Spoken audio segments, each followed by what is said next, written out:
Hello and welcome to Minus Theaters, where we bring movie news, box office numbers, and upcoming releases straight to your face. I am Crimson Rose, co-owner of MinusTheRumors, and let's go ahead and get this one started.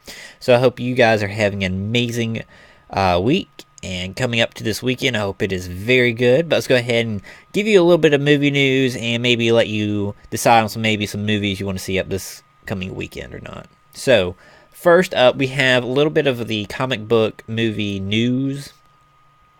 So, Greg Berlanti has confirmed that the Booster Gold movie is in development. Now, a lot of you may not know who Booster Gold is.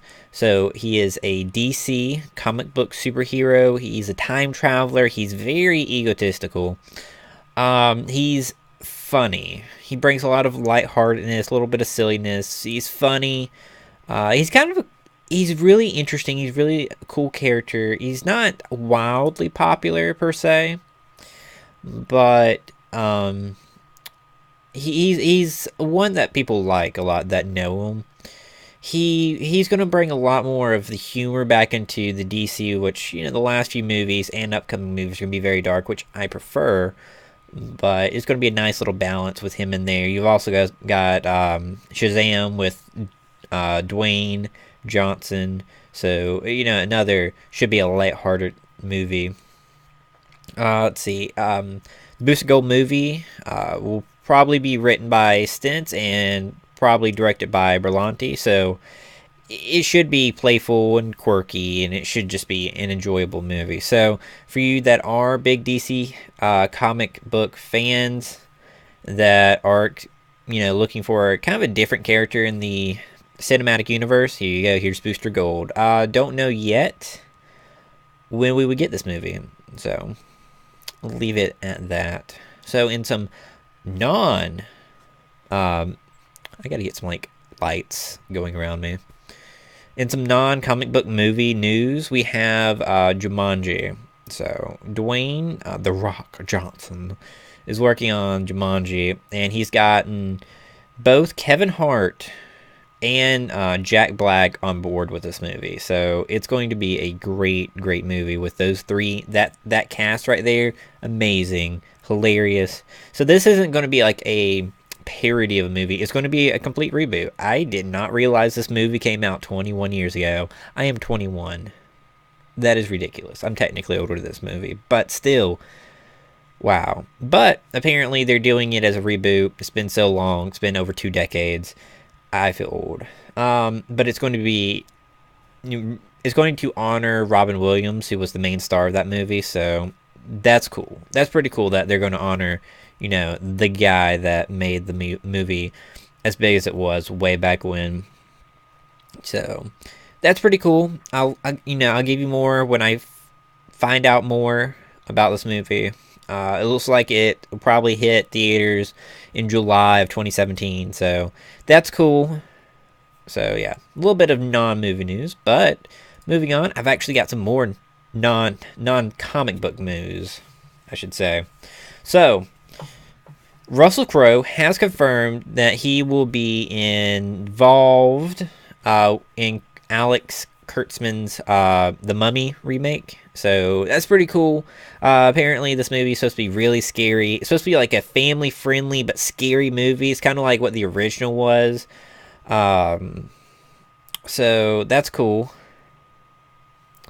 Just to throw this out here, they're drawing a lot of inspiration off the 1932 movie. That's how old this movie is. It's pretty old, but that's pretty cool, I must say. So Russell Crowe's going to be involved. He's a great actor.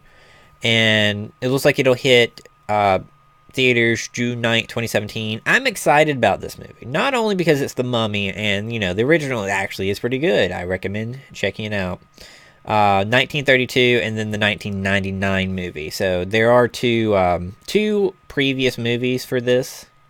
But what this does is kicks off Universal's shared universe. Now you may be saying, what are you talking about? A shared universe with a mummy? Like, they're doing a shared monster universe. So all the I guess classic monster movies will have a shared universe, and it's unique. I like the idea of it. I think it'll go over well. It's nice to see a shared universe that is not comic book based, that it's horror movie. It's unique. I think it'll do really well if the movie is done well, and if it's got Russell Crowe, I'm on board with it. So, plus, it's not like we're just thinking this off the top of our heads. Like, they've got a lot to work with. These are all the characters that are going to be used, have probably been in movies for ages. They probably originally came out like in the 30s and whatnot, and then were probably remade in between the 70s and the 90s, if I had to guess.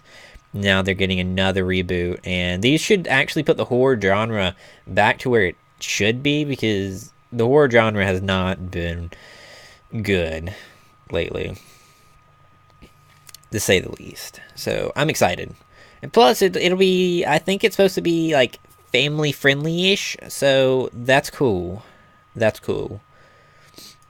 But in some more comic book news, we have Wolverine 3 has officially got the R rating, so that's pretty cool. Apparently it's going to have a violent western theme, which kind of puts it more closer to possibly the Old Man Logan storyline. We don't really know what the storyline is, but every bit of evidence does point to that, but won't say yes or no on that just yet.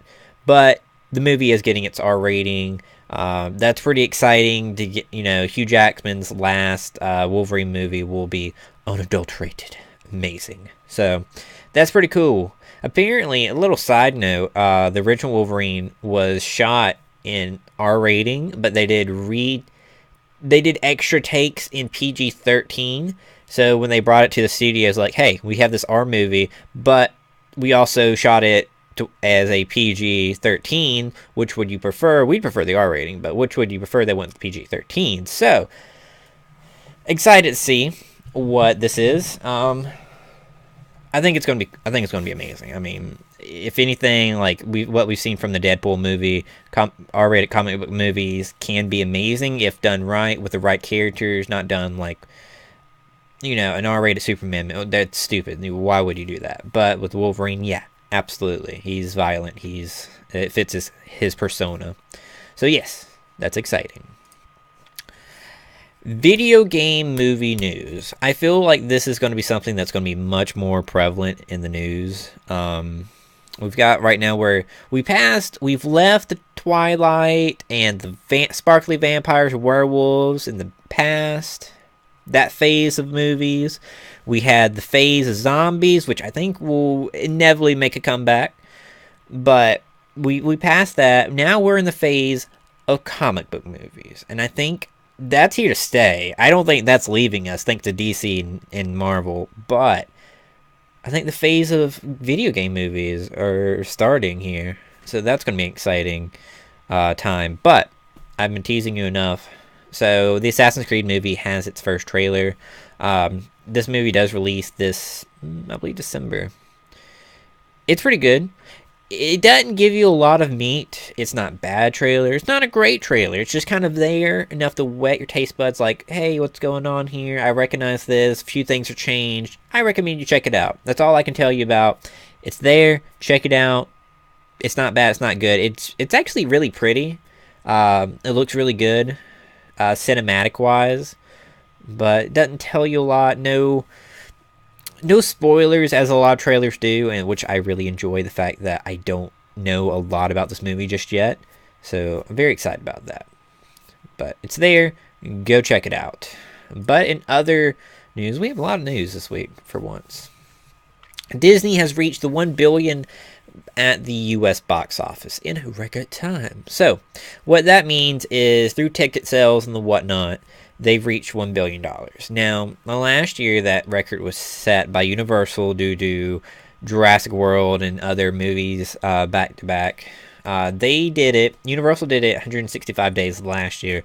This year, Marvel's done it in 128 days, which is ridiculous. That's really thanks to starting the year off with Star Wars, The Force Awakens, and then Civil War, and then Zootopia. Kind of throw that right in there too. thanks to those movies, they were able to do this. So what's going to be interesting is like, all right, that's cool and all, but how much further is it going to go? Because I don't think a movie studio's gotten $2 billion in a year, and not Marvel, but Disney has a lot of big movies still lined up for the year.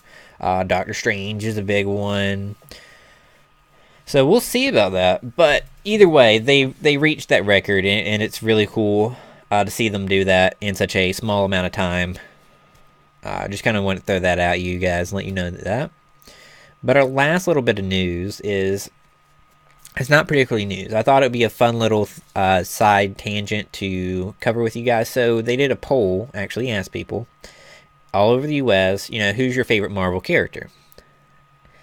And there was some interesting answers. The top 10, the top 4/5 is pretty guessable. Like Spider-Man ranked 1. Now this is Marvel as in not the movies, but Marvel as in X-Men, the Avengers, Fantastic Four, Daredevil. Like it's the entire Marvel franchise, everything that they own, not just what Disney owns, because Disney only owns certain things technically. So that being said, some interesting things is predictable. Spider-Man, Wolverine, Iron Man, and Captain America is your 1 through 4. Hulk being 5. That's pretty, that's pretty standard. 6 through 10, you get kind of interesting. Rogue, Thor, Daredevil, Deadpool, Silver Surfer. It's actually Deadpool, then Daredevil, and Silver Surfer. You get some states with some very interesting. Now that's just your favorite and all. If you lumped all the states together, but people's favorite within just the states, you get some interesting things. You get a lot of Spider-Man, Wolverine, Iron Man, Captain America, but you get some interesting ones. I just kind of want to throw this out at you. Colorado, favorite character, Gambit. It's like, Gambit's a cool character. It's just like, it's kind of random that I just didn't expect. Maybe Nevada, I would expect it, but not Colorado. It's an interesting one. Georgia, my home state, got Thor. I'm alright with this. Some other really interesting ones was Nevada got Punisher. It's interesting. It's just interesting that these people, like, this is what their favorite character is overall, is Punisher. And, Punisher hasn't had, like, a big movie as of late. He's made a few appearances here and there, but not really. Not much. Colossus in Tennessee, like, it's interesting. Like, why? Again, great characters, just like, it's amazing that these characters were able to outdo the big names. So, and then Nebraska got Doctor Strange. Again, interesting. But, yeah, that's what I just want to share that with you. I thought that was an interesting little tidbit to throw out your faces. But for upcoming movies for this weekend, May 13th, we have The Darkness, Money Monster, Curse of Sleeping Beauty, Amerigeddon, interesting. What We Become, let's see, Love and Friendship, Killzone 2, The Lobster, High Rise, A Bigger Splash, The Asian Connection, Last Days in the Desert, Search Party, Sundown, Queen Mimi, I should say, Deafen, and Sunset Song. So no big names, not even any recognizable names, because last week we had Captain America Civil War. Obviously, you don't put a blockbuster right after a blockbuster, so still, if you're looking for something a little bit different, something new to watch in the theaters, and you saw Captain America last week, there's you some things to look at. Now let's look at the box office numbers. Guess who's at number 1? Captain America. So that's 179 million for the weekend. Absolutely fantastic. Number 2 is 24 million. Huge difference. The Jungle Book holding strong at number 2. Not surprised there at the least. Mother's Day at 3. which to me it's a little surprising. And 4, just want to throw this at you. The Huntsman's Winter War is holding in at 4. Some movies you might be interested in knowing at where they're at. Batman vs Superman is at 10. Zootopia is at 6. So they're holding strong in the top 10. You've got a lot of the smaller movies that were higher have dropped significantly. I know, Batman vs Superman was high and it has dropped, but it's stayed consistent. There's other movies that have just they had a opening first few weeks and now they're just gone. They're way down. So anyways, guys, as always, this has been Crimson Rose of Minus the Rumors. This has been Minus the Theaters, where we do movie news. As always, follow us on Twitter, follow us on YouTube, and all those wonderful things. You guys have been amazing, as always, supporting us in this endeavor. Tonight, we will have our Minus the Rumors podcast, which we talk about gaming, tech, and entertainment news. Anyways, guys, thanks for watching. I will see you back next week. And as always, stay classy, my friends.